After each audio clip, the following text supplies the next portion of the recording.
SCHD, the most hated dividend ETF in all of investing in 2025.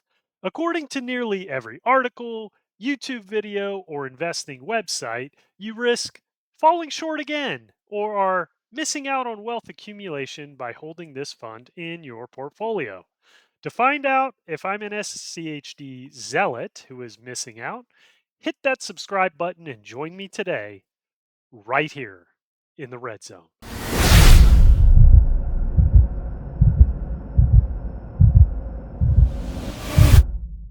The Schwab Equity Dividend ETF, ticker symbol SCHD, mirrors the Dow Jones US Dividend 100 Index.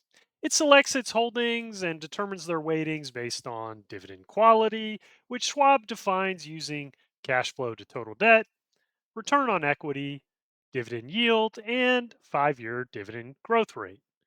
SCHD was widely heralded as the king of dividend ETFs just a few years ago. Let's take a look at why. First, even though this was a dividend fund, if we look at its price appreciation about 3 years ago, it was beating the S&P 500. Not so much recently. Second, it was paying a dividend 3 times higher than the S&P 500 and it's still doing that. And third, it declined much less than the S&P 500 as well as treasury bonds in 2022, solidifying a reputation as a relatively safe holding. And finally, not only was it paying a dividend, it was growing that dividend at low double digit or high single digit year over year, which slowed in 2023 but then rebounded in 2024. And this year, its dividend grew by more than 5.25%. Now, this dividend growth is why I initially became interested in SCHD. In the past 3 years, and especially the past year, funds like DGRO, VIG, VYM, and CGDV have all beaten SCHD from a total return perspective because they hold what SCHD doesn't, and that is technology growth stocks. Also, this year during SCHD's annual reconstitution in March, SCHD increased its energy allocation, which happened at a really inopportune time as energy has been the worst performing sector in 2025. In my opinion, the problem with SCHD, though, is not really the fund but investor expectation. Here's what I mean: it's a very rare instance for one fund to do it all. A high paying dividend fund will struggle to grow its dividend, and we call these funds dividend traps. A dividend growth fund will have a really low starting yield, and a growth fund will have little to no yield, but should more than make up for it in price appreciation. SCHD has done a pretty good job of doing all three sometimes, but again, that's a tall order for any individual holding. It's why most people hold more than one fund in their portfolios. Now, before we lament how far SCHD has fallen from its golden age, let's take a step back. Investments in a portfolio should have a purpose. What do you expect the fund to do? And just as important, how long will it take the fund to do that for you? For more patient younger investors, SCHD can be a primary core holding for a dividend growth strategy, but only if SCHD continues to maintain a respectable level of dividend growth.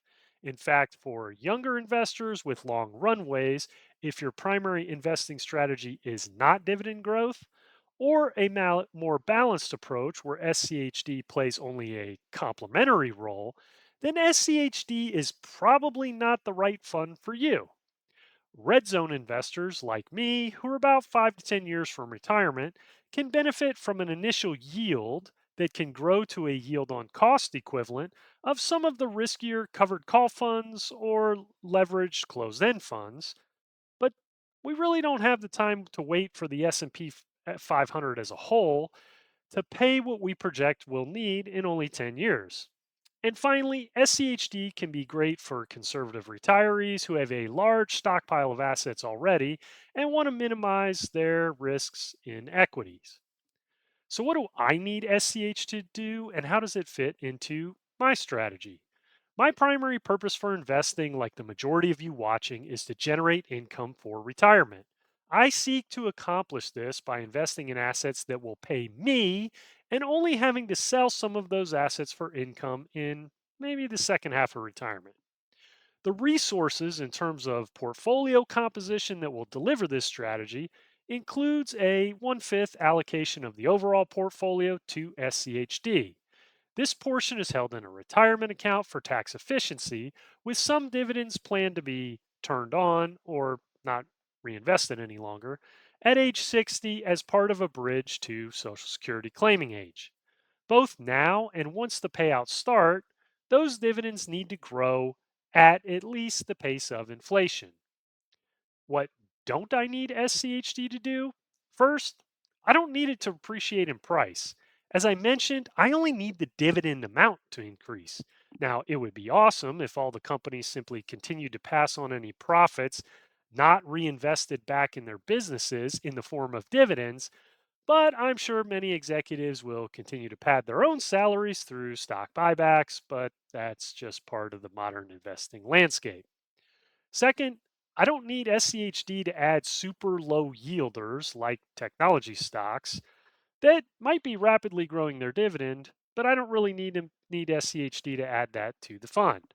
That would actually be a disadvantage for me as they would pay too low of an amount, and I only have a little over 10 years that I need this ETF to start paying me. I'll show you what I mean by comparing SCHD with one of its competitors that is often mentioned as a better option, the iShares Core Dividend Growth ETF, ticker symbol DGRO.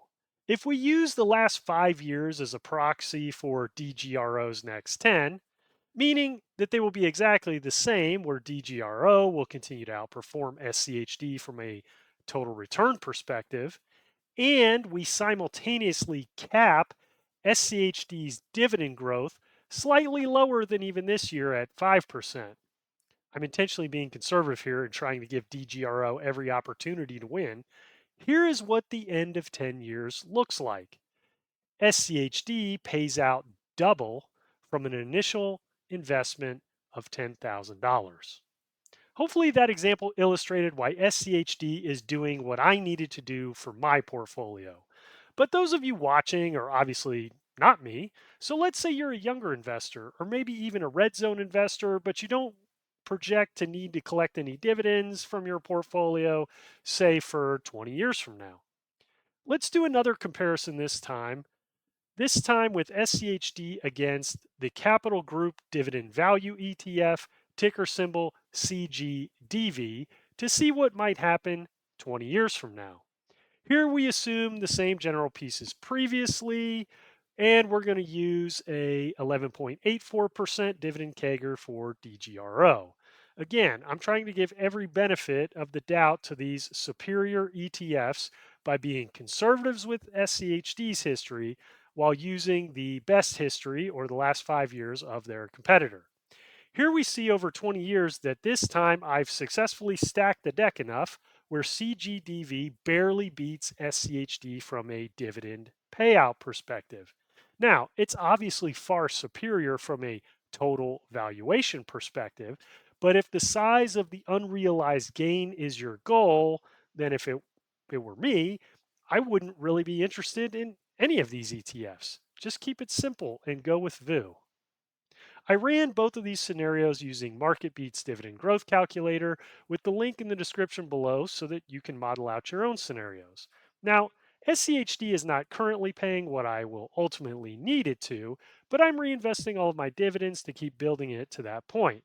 So, coincidentally, the reason that many investors dumped the fund this year because its share price was not growing was actually a welcome feature for me as I accumulated more shares at a lower price while the payout continued to grow. In summary, SCHD is doing exactly what I need it to do in my portfolio, and just as importantly, when I need it to do it so far, as I don't intend to sell it, so price appreciation is less of a consideration, and it will be most likely the highest payer out of my alternatives when I need it to be, which is in about 10 years. It has a consistent track record of growing a dividend greater than the rate of inflation. It has never not grown its dividend. And my portfolio, in terms of the alternatives, already has a large tech and growth stock exposure simply by my 20% allocation to VU. So is SCHD right for you? Were you a previous investor and dumped it in the past few years? Feel free to leave a comment below to let the community know your view on SCHD. If you're interested in other high yielding assets, check out this video that I did on covered call funds. Until then, I'll see you next time right here in the red zone.